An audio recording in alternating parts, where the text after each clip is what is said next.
سورہ فاتحہ کا تعارف، مقام نزول۔ اکثر علماء کے نزدیک سورہ فاتحہ مکہ مکرمہ میں نازل ہوئی ہے۔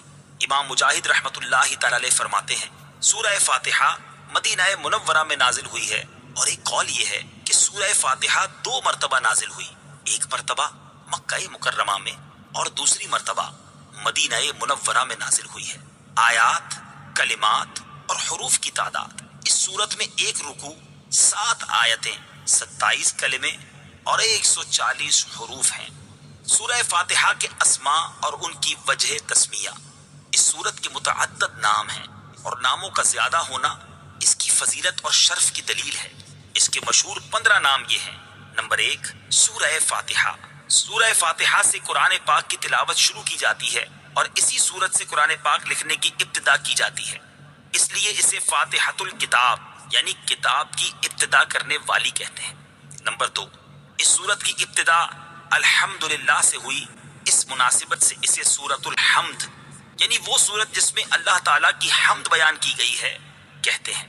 نمبر 3 اور 4، سورہ فاتحہ قرآن پاک کی اصل ہے، اس بنا پر اسے ام القرآن اور ام الکتاب کہتے ہیں۔ نمبر 5، یہ سورت نماز کی ہر رکعت میں پڑھی جاتی ہے، یا یہ سورت 2 مرتبہ نازل ہوئی ہے، اس وجہ سے اسے السبع المثانی یعنی بار بار پڑھی جانے والی یا ایک سے زائد مرتبہ نازل ہونے والی 7 آیتیں کہا جاتا ہے۔ نمبر 6، 7 اور 8، 3 سورہ فاتحہ کو سورۃ الکنز، سورۃ الوافیہ اور سورۃ الکافیہ کہتے ہیں۔ نمبر 9 اور 10، شفا کا باعث ہونے کی وجہ سے اسے سورۃ الشفا اور سورۃ الشافیہ کہتے ہیں۔ نمبر 11، 12، 13، 14 اور 15، دعا پر مشتمل ہونے کی وجہ سے اسے سورۃ الدعاء، سورۃ تعلیم المسئلہ، سورۃ السؤال، سورۃ المناجات اور سورۃ التفویض بھی کہا جاتا ہے۔ سورہ فاتحہ کے فضائل، احادیث میں سورت کے بہت سے فضائل بیان کیے گئے، ان میں سے 4 فضائل بیان کرتا ہوں۔ نمبر 1، بخاری شریف کی حدیث ہے، حضرت ابو سعید بن معلہ رضی اللہ تعالی عنہ فرماتے ہیں، میں نماز پڑھ رہا تھا تو مجھے نبی کریم صلی اللہ تعالی علیہ وسلم نے بلایا، لیکن میں نے جواب نہ دیا۔ جب نماز سے فارغ ہو کر بارگاہ رسالت صلی اللہ تعالی علیہ وسلم میں حاضر ہوا، میں نے عرض کی، یا رسول اللہ صلی اللہ تعالی علیہ وسلم، میں نماز پڑھ رہا تھا۔ تاجدار رسالت صلی اللہ تعالی علیہ وسلم نے ارشاد فرمایا، کیا اللہ تعالیٰ نے یہ نہیں فرمایا، استجیبوا للہ وللرسول اذا دعاکم، اللہ اور اس کے رسول کی بارگاہ میں حاضر ہو جاؤ جب وہ تمہیں بلائیں۔ پھر ارشاد فرمایا، کیا میں تمہیں تمہارے مسجد سے نکلنے سے پہلے قرآن کریم کی سب سے عظیم سورت نہ سکھاؤں؟ پھر آپ علیہ الصلوۃ والسلام نے میرا ہاتھ پکڑ لیا۔ جب ہم نے نکلنے کا ارادہ کیا تو میں نے عرض کی، یا رسول اللہ صلی اللہ تعالی علیہ وسلم، آپ نے فرمایا تھا کہ میں ضرور تمہیں قرآن مجید کی سب سے عظمت والی سورت سکھاؤں گا۔ ارشاد فرمایا، وہ سورت الحمدللہ رب العالمین ہے، یہی 7 مثانی اور قرآن عظیم ہے جو مجھے عطا فرمائی گئی۔ نمبر 2، مسلم شریف کی حدیث ہے، حضرت عبداللہ ابن عباس رضی اللہ تعالی عنہما فرماتے ہیں، ایک فرشتہ آسمان سے نازل ہوا اور اس نے سید المرسلین صلی اللہ تعالی علیہ وسلم کی بارگاہ میں سلام پیش کر کے عرض کی، یا رسول اللہ صلی اللہ تعالی علیہ وسلم، آپ کو ان 2 نوروں کی بشارت ہو جو آپ کے علاوہ اور کسی نبی کو عطا نہیں کیے گئے، اور وہ 2 نور یہ ہیں، نمبر 1 سورہ فاتحہ، نمبر 2 سورہ بقرہ کی آخری آیتیں۔ نمبر 3، حضرت ابی بن کعب رضی اللہ تعالی عنہ سے روایت ہے، حضور پر نور صلی اللہ تعالی علیہ وسلم نے ارشاد فرمایا، اللہ تعالیٰ نے تورات اور انجیل میں ام القرآن کی مثل کوئی سورت نازل نہیں فرمائی۔ نمبر 4، حضرت عبد الملک بن عمیر رضی اللہ تعالی عنہ سے روایت ہے، نبی کریم صلی اللہ تعالی علیہ وسلم نے ارشاد فرمایا، سورہ فاتحہ ہر مرض کے لیے شفا ہے۔ سورہ فاتحہ کے مضامین، اس سورت میں یہ مضامین بیان کیے گئے ہیں۔ نمبر 1، اس سورت میں اللہ تعالیٰ کی حمد و ثنا کا بیان ہے۔ نمبر 2، اللہ تعالیٰ کے رب ہونے، اس کے رحمان اور رحیم ہونے، نیز مخلوق کے مرنے کے بعد دوبارہ زندہ کیے جانے اور قیامت کے دن ان کے اعمال کی جزا ملنے کا ذکر ہے۔ نمبر 3، صرف اللہ تعالیٰ کی عبادت کا مستحق ہونے اور اس کے حقیقی مددگار ہونے کا تذکرہ ہے۔ نمبر 4، دعا کے آداب کا بیان اور اللہ تعالیٰ سے دین حق اور صراط مستقیم کی طرف ہدایت ملنے، نیک لوگوں کے حال سے موافقت اور گمراہوں سے اجتناب کی دعا مانگنے کی تعلیم ہے۔ یہ چند وہ چیزیں بیان کی گئی ہیں جن کا سورہ فاتحہ میں تفصیلی ذکر ہے، البتہ اجمالی طور پر اس سورت میں بے شمار چیزوں کا بیان ہے۔ امیر المومنین حضرت علی المرتضیٰ کرم اللہ تعالی وجہہ الکریم فرماتے ہیں، اگر میں چاہوں تو سورہ فاتحہ کی تفسیر سے 70 اونٹ بھروا دوں۔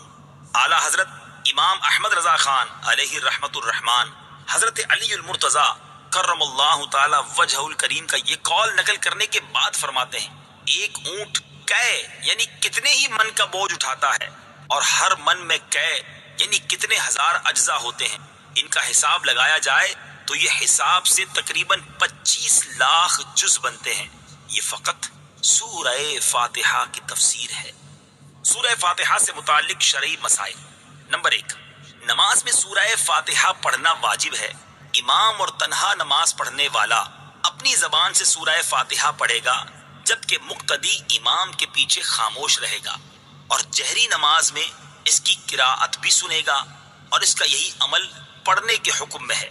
اللہ تعالیٰ نے قرآن پاک میں تلاوت کے وقت مقتدی کو خاموش رہنے اور قراءت سننے کا حکم دیتے ہوئے ارشاد فرمایا، وَإِذَا قُرِئَ الْقُرْآنُ فَاسْتَمِعُوا لَهُ وَأَنصِتُوا لَعَلَّكُمْ تُرْحَمُونَ۔ ترجمہ، اور جب قرآن پڑھا جائے تو اسے غور سے سنو اور خاموش رہو تاکہ تم پر رحم کیا جائے۔ اور حضرت ابو موسیٰ اشعری رضی اللہ تعالی عنہ سے روایت ہے، حضور اقدس صلی اللہ تعالی علیہ وسلم نے ارشاد فرمایا، جب امام قراءت کرے تو تم خاموش رہو۔ ابن ماجہ کی ایک اور حدیث ہے، حضرت جابر بن عبداللہ رضی اللہ تعالی عنہ سے روایت ہے، نبی کریم صلی اللہ تعالی علیہ وسلم نے ارشاد فرمایا، جس شخص کا کوئی امام ہو تو امام کا پڑھنا ہی مقتدی کا پڑھنا ہے۔ ان کے علاوہ اور بہت سی احادیث میں امام کے پیچھے مقتدی کے خاموش رہنے کے بارے میں بیان کیا گیا ہے۔ امام اعظم کا مناظرہ۔ امام فخر الدین رازی رحمت اللہ تعالی علیہ فرماتے ہیں، مدینہ منورہ کے چند علماء امام ابو حنیفہ رضی اللہ تعالیٰ عنہ کے پاس اس غرض سے آئے کہ وہ امام کے پیچھے مقتدی کی قراءت کرنے کے معاملے میں ان سے مناظرہ کریں۔ امام ابو حنیفہ رضی اللہ تعالیٰ عنہ نے ان سے فرمایا، سب سے مناظرہ کرنا میرے لیے ممکن نہیں، آپ ایسا کریں کہ مناظرے کا معاملہ اس کے سپرد کر دیں جو آپ سب سے زیادہ علم والا ہے، تاکہ میں اس کے ساتھ مناظرہ کروں۔